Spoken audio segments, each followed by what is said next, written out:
Kittles-Karsten, the founder of sacredlove.com, here to support you in having high quality, meaningful, empowered, and ecstatic love. Today we have a very special guest with us, someone who has been instrumental in informing my life and work, Mantak Chia. Mantak Chia is a Taoist alchemy master. He has been instrumental in introducing the Tao to the West through over 45 books over a 40-year period.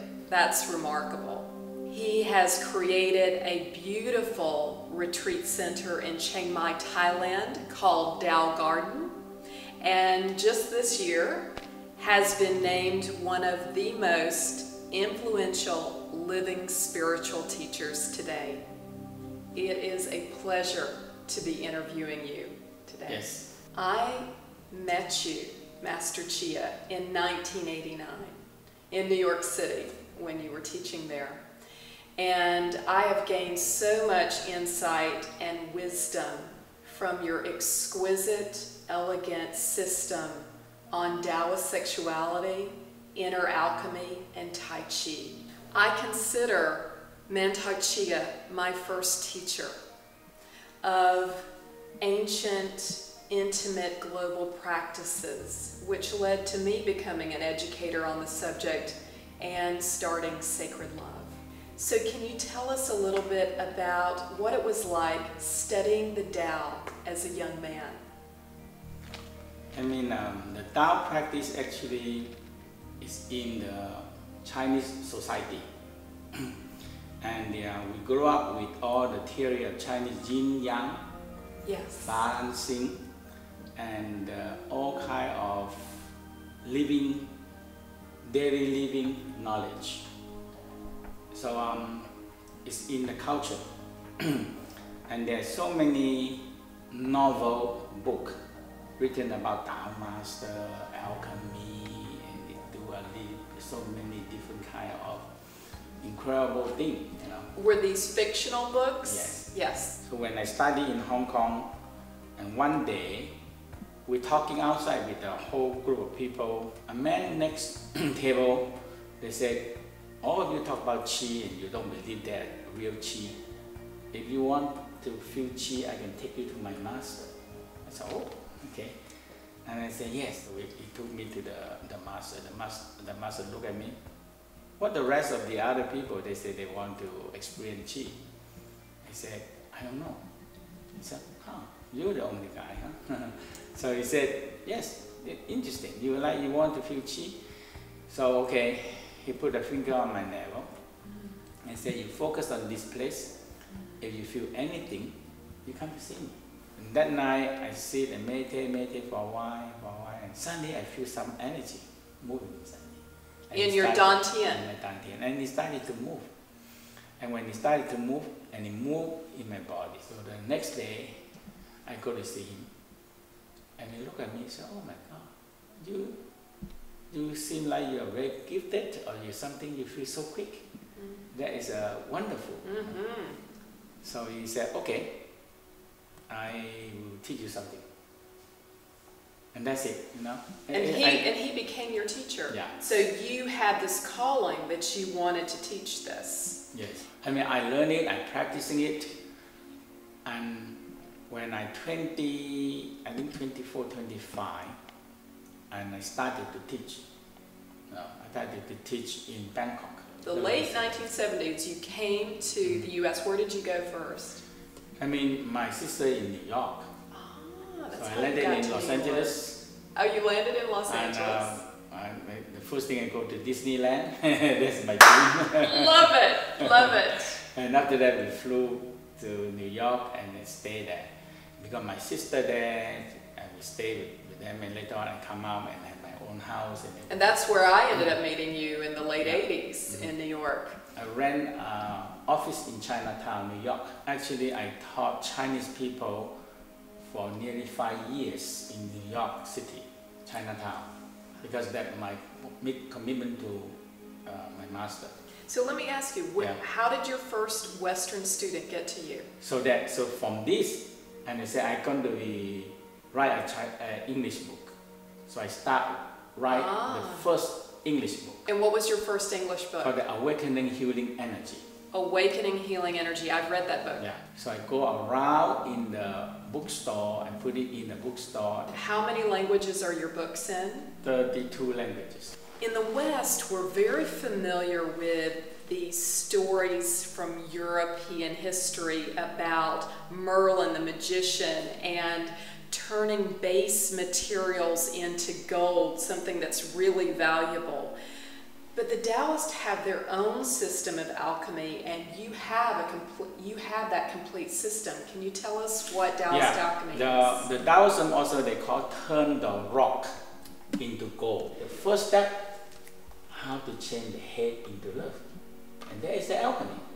No, say that again. How to change the hatred into love. That's what Taoist alchemists do. Change hatred into love. Change the angry into kindness. Right. Change the fear into courage, into gentleness, into kindness.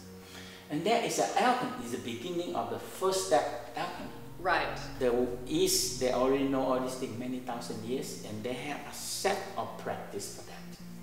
So in the Tao said, when you fear, you just rub your hand warm, rub the kidney warm, and smile and looking left and right, delete the fear, and compose the fear, and recycling the fear, and suddenly you have no more fear.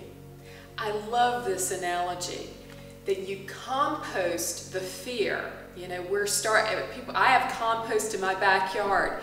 We send the negative energy, our trash, our human trash, into the earth.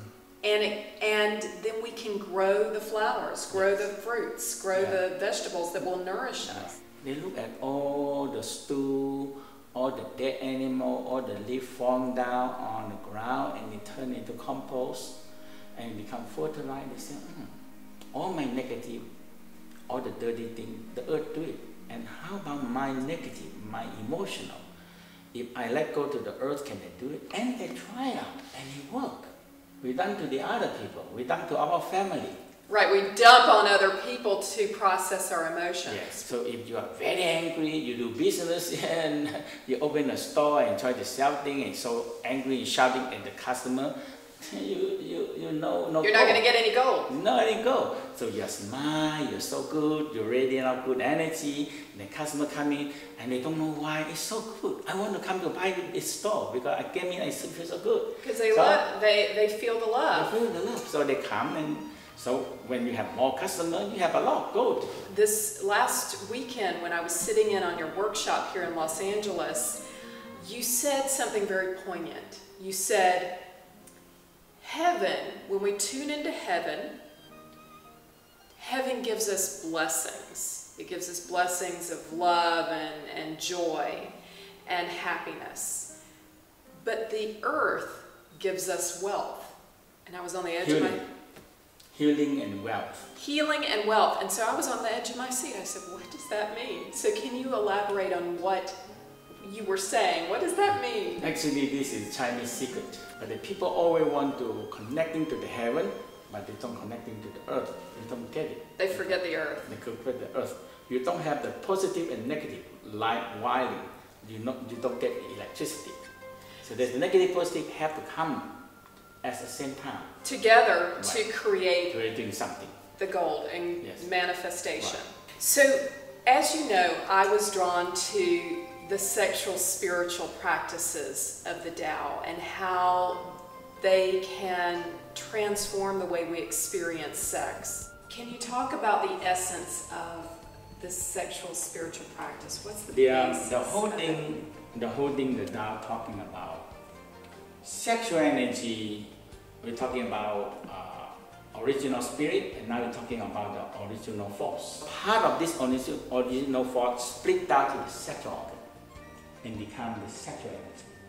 And part of this come to store in the kidney, become the sexual jing, the jing qi that store in the kidney. So this sexual energy is part of our original force. That means we're going to run our life. Every breath we do need this.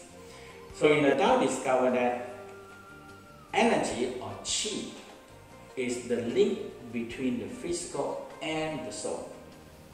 Okay. The chi. Chi or energy is the link between the physical and the soul, because the physical and soul, they're two different species. If no chi, they don't link. And the sexual energy gives you more chi. The sexual energy is the only extra energy we can transform. Sexual healing is a big component of Taoist sexology. Yes. And in the Chinese medicinal canons, they had prescriptions of a certain lovemaking position that would heal a certain ailment. So the DNA renewal need orgasm and love. Woman on the top is very important. It's one of the important part of it. And now, if the woman want healing, men have to be active. If men want healing, whoever want healing have to be in the active part. Because women can rock, can spiral, can do many things. Yes. And when they train the vagina, they can start to learn how to massage the penis, not the gland penis.